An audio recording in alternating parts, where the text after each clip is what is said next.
নমস্কার বন্ধুরা, আমার চ্যানেলে সবাইকে স্বাগত।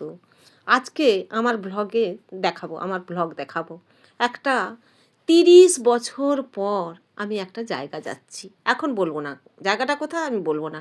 তবে আমি বাস থেকে নামলাম, নেমে অপেক্ষা করছি।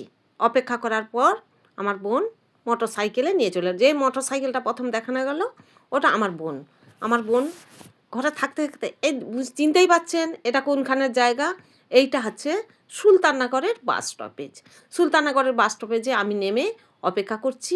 আমার বোন হুস করে মোটর সাইকেলে নিয়ে চলে এলো। এই দেখুন, এসার পরে দুজনে দেখা হলো। দেখা হওয়ার পরে আমার বোন বলছে, কিছু কিনে নিই, আমি যেখানে যাব। এই দেখুন, আমরা ফল দোকানে ফল কিনছি। এরকম কলা সাজানো আছে, আপেল সাজানো আছে। আমরা বেছে বেছে এই দেখুন আপেল নিচ্ছি। আপেল, লেবু আর বেদানা এইগুলো আমি নিলাম। কেন, যেখানকে যাব সেখানে তারা ফল খায়, মিষ্টি সেরকম খায় না। এই দেখুন, এই দেখুন দোকানদার হেসে হেসে দুটো প্যাকেটে আমরা ফল নিলাম।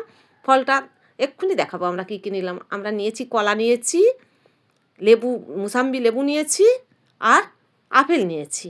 কেন না, আর অন্য ফলগুলো তারা খেতে পছন্দ করেনি। তাহলে আমরা এটা নিয়ে আমরা এই দেখুন পয়সা মিটিয়ে দিলাম। এই দেখুন আমরা হচ্ছে যে মুসাম্বি লেবু নিয়েছি, এগুলো নিয়ে দু জায়গায় নিয়ে নিলাম। আঙুরটা নেওয়ার ইচ্ছে ছিল, খেয়ে দেখলাম আঙুরটা একটু টক লাগছে, ওই জন্যে দুটো প্যাকেটে নিয়ে নিলাম। নিয়ে আমরা বললাম না, আর দেরি করা যাবে না, সুলতাননগর বাজারে আর দেরি করা যাবে না। আমরা মোটর সাইকেলে উঠলাম। মোটর সাইকেলে উঠে সোজা একবারে গোপীগঞ্জের দিকে রুটটা আমরা ধরলাম। যেতে কত কথা মনে পড়ছে, আজ থেকে 30 বছর আগে এখানে এসেছিলাম। এখন দেখতে পাচ্ছেন থরে থরে ট্যাক্সি, মারুতি, ট্রাক দাঁড়িয়ে আছে। কত রাস্তা বড় হয়েছে, কিন্তু আগে এরকম ছিল না। আগে কী ছিল, ছোট্ট একটা বাস যাতায়াত করতো সেখানে, কিন্তু বেশিরভাগ সাইকেলে বা হেঁটেই যেত। আমরা এবার কি করলাম, আমি বোনের মোটর সাইকেলে চেপে পড়লাম। চেপে এই দেখুন রাস্তা দিয়ে আমরা হুস করে চলে যাচ্ছি।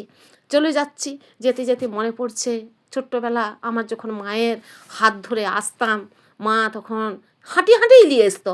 আমার মায়ের ছিল বমি করার অভ্যাস, তখন সে বাসে চাপতে পছন্দ করতো না। তাই আমার বাড়ি তো তখন হোসেনপুর থেকে হেঁটে হেঁটে নদীর মাঠ ধরে হেঁটে আমরা চলতাম। কিন্তু আজকে যাচ্ছি মোটর সাইকেলে। এই দেখুন পিচ রাস্তা ধরে আমরা এগিয়ে চলছি, সুলতাননগর থেকে একটু এগিয়ে চলছি। তারপরে এগিয়ে চলতে চলতে বড় জোর কত মোটর সাইকেলে তো মিনিট 5-7 লাগলো। মিনিট 5-7 লাগার পরে আমরা এই দেখুন একটা ঢালাই রাস্তায় নেমে পড়লাম। এইটা হচ্ছে যে ঢালাই রাস্তার মন্দিরগড়ায় আসার সময় মনে আছে, মা আর আমরা যখন আসতাম আমরা কি করতাম না, ঢালাই রাস্তার মন্দিরগড়ায় জোড় হাত করে পূর্বপুরুষদের দিকে প্রণাম করে আমরা এগিয়ে যেতাম।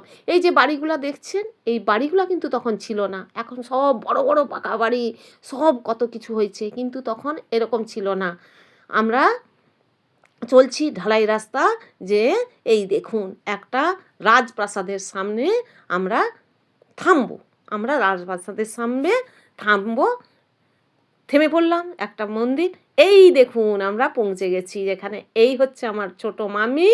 আমাদের জন্যে আসার সঙ্গে সঙ্গেই কী করলো, লুচি, সুজি, মিষ্টি সব দিয়ে আমাদের দিকে সাজিয়ে দিয়েছে। কেন না, আমি 30 বছর পরে আমি মামা ঘর আসছি। আমি আর আমার বোন দুজনে চটফট আমরা করে ফেললাম যে চল ঘুরে আসি, 30 বছর তো যাইনি। কিন্তু আমার যে মামাতো ভাইরা আছে, তার ভাইয়ের ছেলেরা, তারা এখানে কেউ থাকে না। আমি আসছি কলরায় রাধারমণ বেরা আমার মামা, আর কমলকৃষ্ণ বেরা আমার হচ্ছে যে দুই মামা। এইখানে এরকম আমরা চটপট, আমার ছোটো মামা কী করলো, সুজি লুচি করে দিল। আমি বললাম লুচি খাবো না। বলছে না, 30 বছর পরে আসছিস, খা। বলে এই দেখুন আমার ছোটো মামি, উনি পারুল। দেখুন এইতে ছোটো মামি, আমার ছোটো মামা, আর আমরা দু বোন সান্তনা আর চন্দনা। এই আমার বড় মামা রাধারমণ বেরা আর আমার অনুরাধা বেরা। এরা হচ্ছে যে দু ঘরে দুটা বিরাট রাজপ্রাসাদ। সেই রাজপ্রাসাদে দুজন বৃদ্ধা বসে আছে। এই হচ্ছে আমার মামা মামি, সব এই করছে। কত খোশ গল্পে মুজলাম, মায়ের গল্প হলো। মা তো আমার এখন নাই, এই আমার বোন, আমরা সবাই আছি। মা তো চলে গেছেন স্বর্গে, তাই মনটা খোয়ালো না, যাই দেখে আসি। যাক, অনেক দিন পরে এলাম, খুবই খুশি হলো। কিন্তু যাওয়ার টাইমে এই আমার বড় মামা গেটটা খুলে দিচ্ছে। এই যে বড় মামা আবার বলছে, এবার এসো মা, মায়েরা আবার আসবে। এই যে ছোটো মামা, এই যে বিল্ডিং স্বপ্ননীড়, এই দেখুন স্বপ্ননীড়ে